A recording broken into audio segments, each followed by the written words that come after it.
Good morning. Today we are going to study a new lesson from your class 10th book, chapter 3rd, second part, Black Aeroplane. Introduction. The lesson Black Aeroplane by Frederick Forsyth reflects on how one's judgment gets distorted due to fantasizing and how it creates problems. In this chapter, the narrator is a pilot who is so eager to meet his family and have a good breakfast that he takes the wrong decision of facing the storm instead of doing the right thing. Miraculously, he somehow manages to escape with the help of a mysterious aeroplane. तो इसमें हम देखेंगे इस story में कि कैसे एक pilot अपने फैमिली से मिलने के लिए बिल्कुल आतुर है और वो कितना बड़ा रिस्क लेता है जब आंधी आ गई है, आकाश में बादल छाए हुए हैं, चारों ओर अंधेरा छाया हुआ है, फिर भी वो फैमिली को जो वर्ड्स दे आया है उस पर खरे उतरने के लिए वो प्लेन को उड़ाए जा रहा है, जोखिम भरा है। तो कभी कभी जो डिसीजन लोग ले लेते हैं तो उन्हें फेस करना पड़ता है, लेकिन इसमें पायलट की बहादुरी और कुछ ऐसी घटनाएं घटती है, अजीबोगरीब घटनाएं घटती है। कहा जाता है कि अगर ऊपर वाले की कृपा होती है तो आप कहीं भी सफलतापूर्वक निकल आओगे। तो एक शक्ति है, there are some power that saves us in such situations. Now we are going to start the lesson explanation sessions of the chapter Black Aeroplane. Your chapter starts with the moon was coming up the east behind me and stars were shining in the clear sky above me. There was not a cloud in the sky. I was happy to be alone high up above the over France back to England. I was dreaming of my holiday and looking forward to being with my family. I looked at my watch on 30 in the morning. It means it was night time when the sky was clear. जब sky clear था तो रात का समय था। And the star could be seen twinkling, stars को आकाश में टिमटिमाते हुए देखा जा सकता था। The pilot felt peace in being above a country that had fallen asleep. जब वो आकाश में उड़ा रहा था उसने फील किया कि इसके नीचे आदमी सब कितने शांति से सोए हुए होंगे। While he was flying over France to England, France से इंग्लैंड आ रहा था। सारे लोग सोए रहते हैं और प्लेन को पायलट आकाश में उड़ाते रहता है। It was 1:30 in the morning and he was fantasizing about holidaying with his family. और उसके दिमाग में ये चल रहा था कि अभी तो 1:30 बजा है, सुबह तक हम अपने घर पहुंच जाएंगे, अपने फैमिली के साथ हम लोग हॉलीडे मनाएंगे। This was he was lost. He was just flying the aeroplane in the sky, but he was lost in his family to enjoy along with the family. Next paragraph. I should call Paris control soon, I thought as I looked down past the nose of the aeroplane. I saw the lights of a big city in front of me. I switched on the radio and said, Paris control, Dakota DS-088 here. Can you hear me? I am on my way to England. Over the voice from the radio answered the immediately, DS-088, I can hear you. You ought to turn 12 degrees west now, 0, DS-088, over. When the aeroplane was in France, the pilot thought of information the Paris control personnel about its presence and for instructions.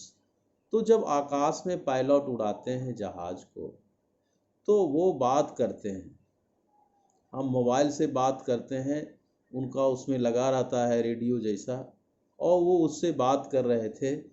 Eight that time lights from the Paris city were blaring at him. तो Paris city में उसमें light में धुंधला हो रहा था, अंधेरा जैसा छा रहा था। तो वो कंट्रोल रूम को बोला। He inform the control agency to which they replied with further instructions on directions. उसे समझ में नहीं आ रहा था कि ये अंधेरा जो छा रहा है तो हम किधर जाएं। तो उसने कंट्रोल रूम से पूछा, तो कंट्रोल रूम ने उसको बताया कि आप जो है वेस्ट डायरेक्शन में 12 डिग्री टर्न लो। The control room at Paris instructed him turn 12 degree toward the west. उसी के इंस्ट्रक्शन से उसको आगे बढ़ना था। Now the narrator is speaking, means the pilot is speaking. I checked the map. Next paragraph. I checked the map and the compass, switched over to my second and last fuel tank, and turned the Dakota 12 degree west towards England. I will be in time for breakfast. I thought, a good big English breakfast. Everything was going well. It was an easy flight. Compass is an instrument, you know very well, that tells about the direction. तो after receiving the instructions, जब उसको instructions मिल गया Paris control room से, the pilot geared up and followed them while putting the last fuel tank into operations. तो उसने अपना speed बढ़ा दिया।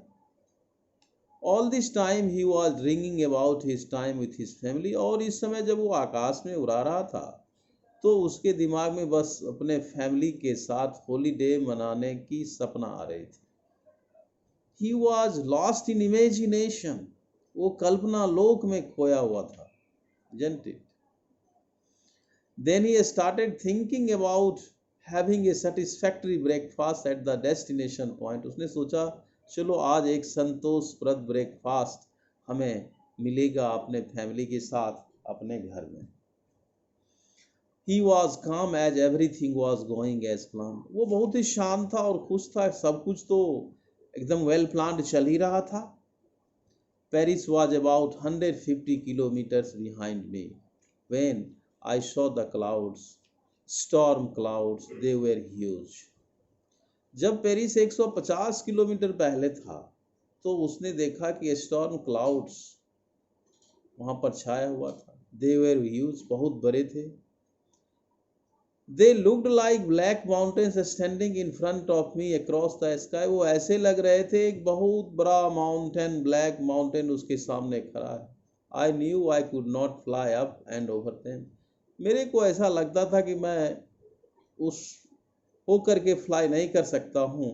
I did not have enough fuel. और मेरे पास ज़्यादा फ्यूल भी नहीं था, लिमिटेड फ्यूल था to fly around them to the north. और नॉर्थ या साउथ होकर के निकलने के लिए उस क्लाउड को छोड़कर I ought to go back to Paris, या तो मुझे वापस पेरिस जाना पड़ेगा।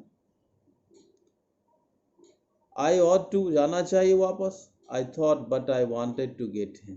लेकिन दिल में क्या चल रहा था कि नहीं, मेरे को घर जाना है। कहाँ जा रहा था? England. I wanted that breakfast. आज मैं अपने घर वालों के साथ ब्रेकफास्ट खाऊंगा। अब ये आंधी आ गई, तूफान आ गई, ब्लैक जैसा बहुत बड़ा ये बादल आ गया जो रास्ता नहीं दिखाई पड़ रहा है। I will take the risk, I thought, and flew that old Dakota straight into the storm. तो now the plane crossed Paris when he started seeing clouds in the sky. जब क्लाउड्स को उसने देखा तो प्लेन पेरिस को cross किया था। The presence of clouds made it unsafe to travel. उसको अनसेफ लग रहा था क्लाउड में एरोप्लेन को उड़ाना, because there were chance of storm. उसको लग रहा था कि अगर स्टॉर्म आ जाएगी, बड़ी आंधी आ जाएगी, तब हम फिर एरोप्लेन को क्या करेंगे, कैसे हम निकालेंगे। They were so huge in dark that the pilot compared with the black mountains. और उस इतना बड़ा वो क्लाउड था और ब्लैक था कि the pilot has compared it like a black mountains. He knew he could not pass them, as it was impossible to go above them or escape them with the amount of fuel that was left in the last tank. उसके tank में जो बचा हुआ था उतने petrol से वो नहीं जा सकता था। The right decision would have been to fly back to Paris safely. तो सही डिसीजन यही होता कि वो फिर वापस पेरिस आ जाता, लेकिन उसके दिल में चल रहा था अपने घर जाने का, अपने फैमिली के साथ नाश्ता करने का, So but the pilot decision making was clouded by his wish to meet his family. He so desperately wanted to be with his family and have that English breakfast he had been dreaming of all day. बहुत दिन से वो सोच रहा था कि duty से of होगा तो हम हॉलीडे मनाएंगे. That he took the risk of not going back. तो उसने रिस्क ले लिया कि नहीं, आंधी है, क्लाउड है, माउंटेन जैसा है, ब्लैक है, कितनी भी झंझावट क्यों नहीं हो, आज मेरे को अपने फैमिली से मिलना है. Thus he headed the plane right into the storm. तो उसने आंधी में प्लेन को घुसा दिया. अब देखो क्या होता है कमाल. Inside the clouds, everything was suddenly black. It was impossible to see anything outside the aeroplane. The old aeroplane jumped and twisted in the air. Jumps and twisted in the air. I looked at the compass. I looked at the compass. I could not believe my eyes. The compass was turning round and round. The compass was turning round and round. It was dead. Means the compass was not functioning. It would not work. The other instruments were suddenly dead. All the instruments stopped functioning. I tried the radio. अंधेरा छा गई थी. उसने clouds में घुसा तो दिया. Compass ना तो डायरेक्शन दे रहा था, ना कोई उसका इंस्ट्रूमेंट काम कर रहा था. चारों तरफ अंधेरा छाया हुआ था. उसके सामने सिर्फ अंधेरा ही अंधेरा था. अब 5000 के फीट में ऊपर वो एरोप्लेन लेके उड़ रहा था. कितना बड़ा रिस्क उसने लिया था. It was so dark because of a storm that nothing was visible outside the plane. He started losing control of the aeroplane. The compass and the instruments had also stopped working because of the bad weather. He became helpless. वो लाचार हो गया. And thereafter now what happens? He is applying the radio and speaking Paris control mode. Paris control agency. Can you hear me? Can you hear me? But there was no answer. The radio was dead too. Now you see the situation is so horrible. I had no radio, no compass, and I could not see where I was. I was lost in the storm. Then in the black clouds quite near me, I saw another aeroplane. He had no lights on its wings, but I could see it flying next to me through the storm. I could see the pilot's face turned towards me. I was very glad to see another person. He lifted one hand and waved, "Follow me." He was saying, "Follow me." He knows that I am lost. I thought he is trying to help me. डूबते को तिनके का सहारा. ना उसका radio काम किया, ना compass काम किया, ना कोई इंस्ट्रूमेंट काम कर रहा था. वो आंधी में फंसा हुआ था. बादल चारों ओर छाए हुए था. अंधेरा लगा हुआ था. उस बीच में अब वो परेशान था, मैं करूं तो क्या करूं.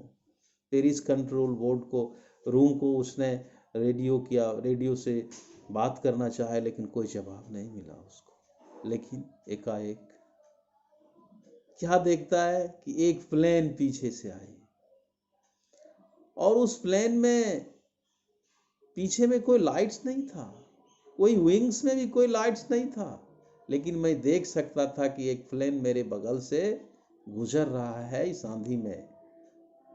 मैंने पायलट को देखा. नरेटर कह रहा है कि उसने पायलट के फेस को देखा और पायलट ने हैंड्स वेव करते हुए कहा कि फॉलो मी, फॉलो मी.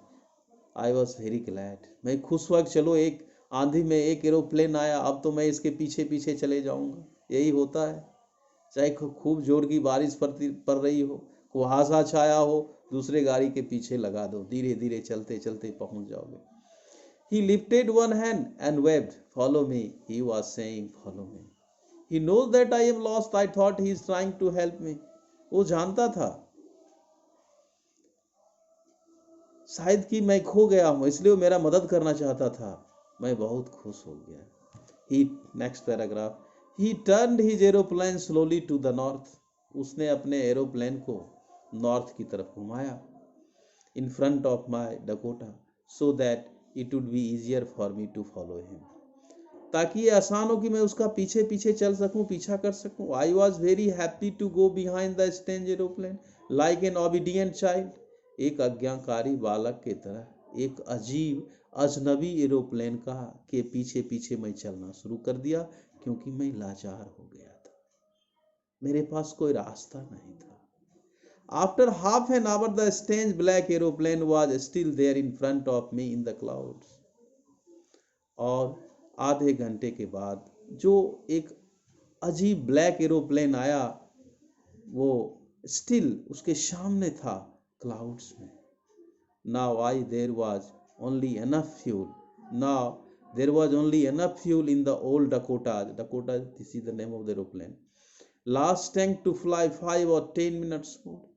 मेरे पास इतना तेल था कि मैं अधिक से अधिक 5 से 10 मिनट ही फ्लाई कर सकता था ज़्यादा। I was starting to feel frightened again. मेरे को फिर डर लगने लगा कि मेरा तेल खत्म हो रहा है, पेट्रोल खत्म हो रही है, अब मैं क्या करूँगा। But he started to go down, लेकिन धीरे धीरे वो नीचे जाने लगा। And I followed through the storm, और मैं उस आंधी में उसका पीछे चलते रहा। Suddenly I came out the clouds, और धीरे धीरे मैं क्लाउड से बाहर आ गया। And saw 2 long straight lines of lights in front of me. मैंने देखा 2 स्ट्रेट लाइन मेरे सामने है। अब सब कुछ क्लियर था, but the sky was empty, sky खाली था। देयर वॉज नथिंग देयर, वहाँ पर कुछ नहीं था। The black aeroplane was gone. अब ब्लैक एरोप्लेन गायब हो गया। आप सोचिए कौन था। Had God sent it to help me? I could not see it anywhere.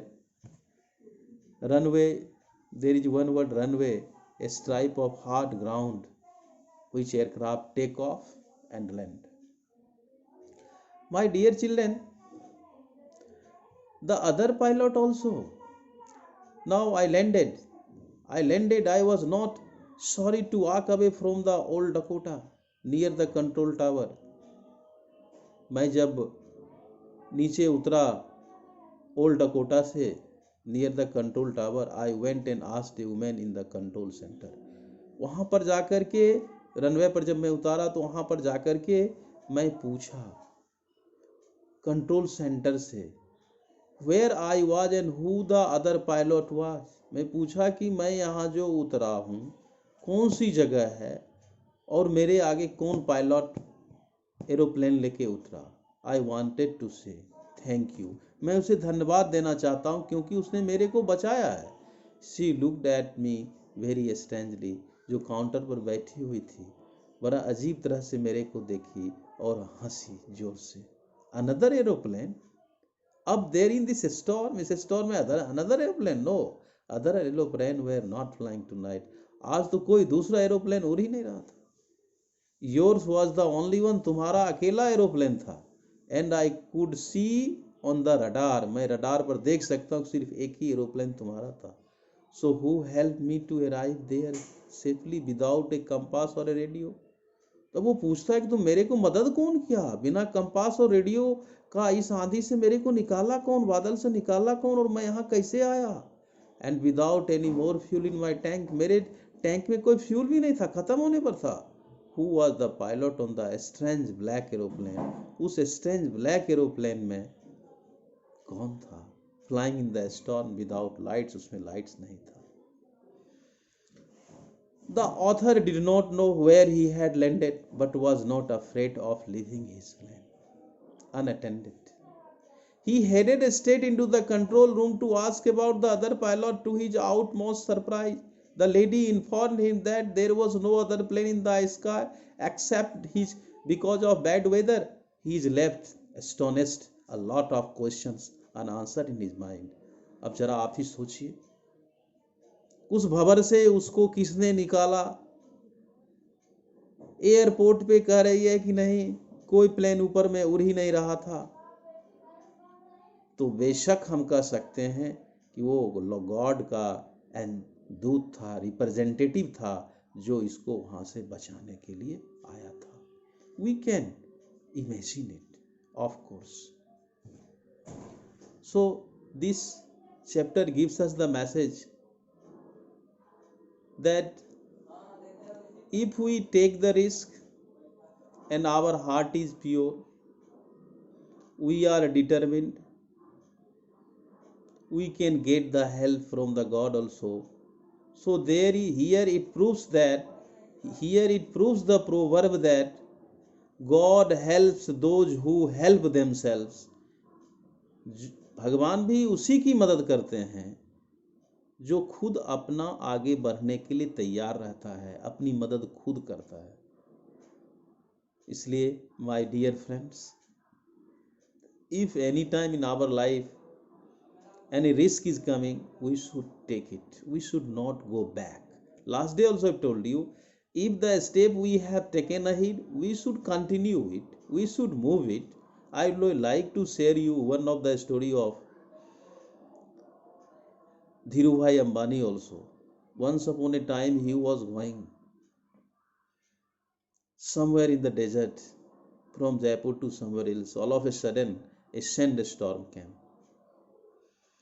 तो जब जयपुर से निकले थे, कहीं उनको और दूर जाना था, तो बालू भरी आंधी आ गई और इतनी जोर की आंधी थी कि ड्राइवर ने देखा कि बहुत सारा गाड़ी रोड के किनारे लगा हुआ है।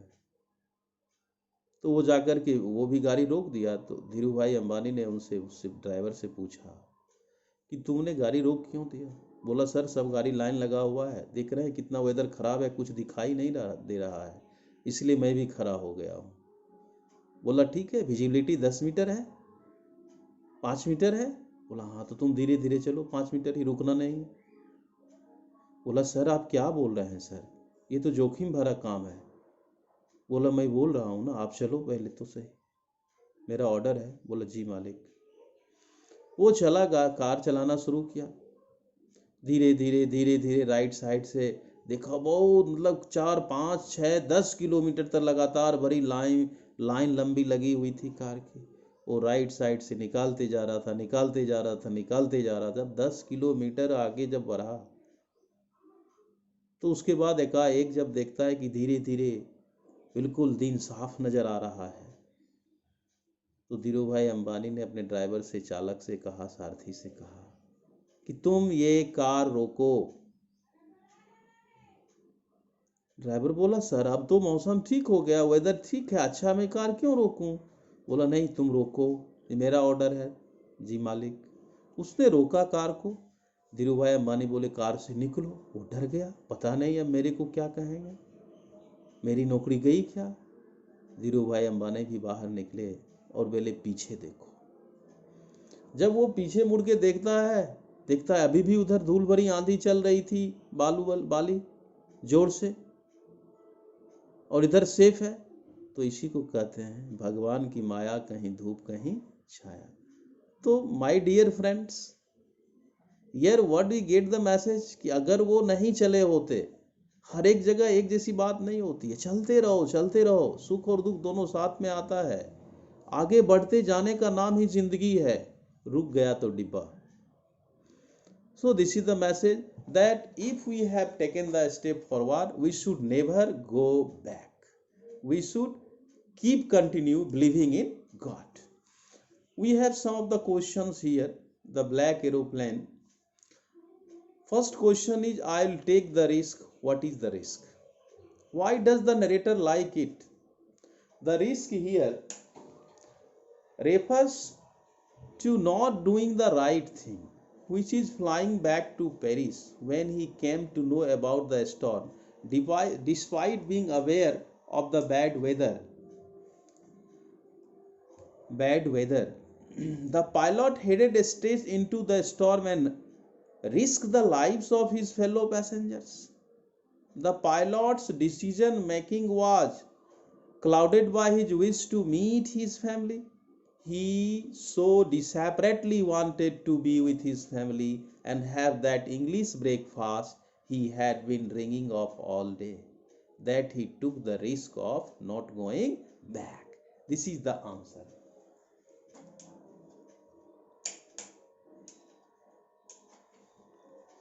Second question is here, describe the narrator's experience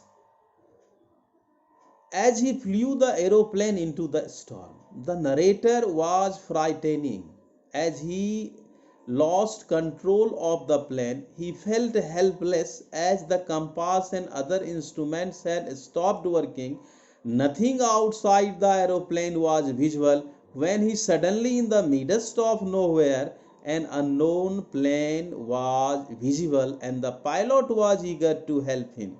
The narrator was panicking because there was very less fuel left, but somehow he managed to escape the storm with the help of the strange pilot who he could not thank.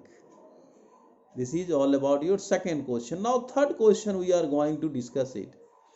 Why does the narrator say I landed and was not sorry to walk away from the old Dakota?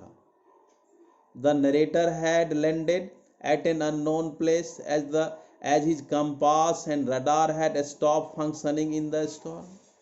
He was not scared to leave the plane unattended and go to the control center to inquire about the mysterious plane which had helped him out of the storm. Question number 4. What made the woman in the control center look at the narrator strangely? The woman in the control center looked at the narrator strangely when he asked about the other pilot that helped him escape the storm. This is because there was no other plane in the sky during such bad weather. Question number 5.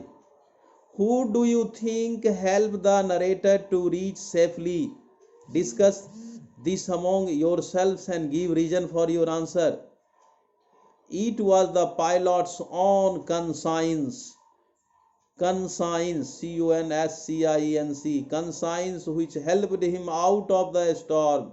There was no other plane out on that storm light night, so probably he was hallucinating. It was his own capability as a pilot which led him out of that black cloud. So, my dear children, these are all about your questions, answer sessions. I am going to conclude this chapter, but I request you, everybody, please must like it, subscribe it, and on the bell button you must press it and tap it, that whenever I will upload the video, you can get it very easily. That's all. Thank you. Have a nice day.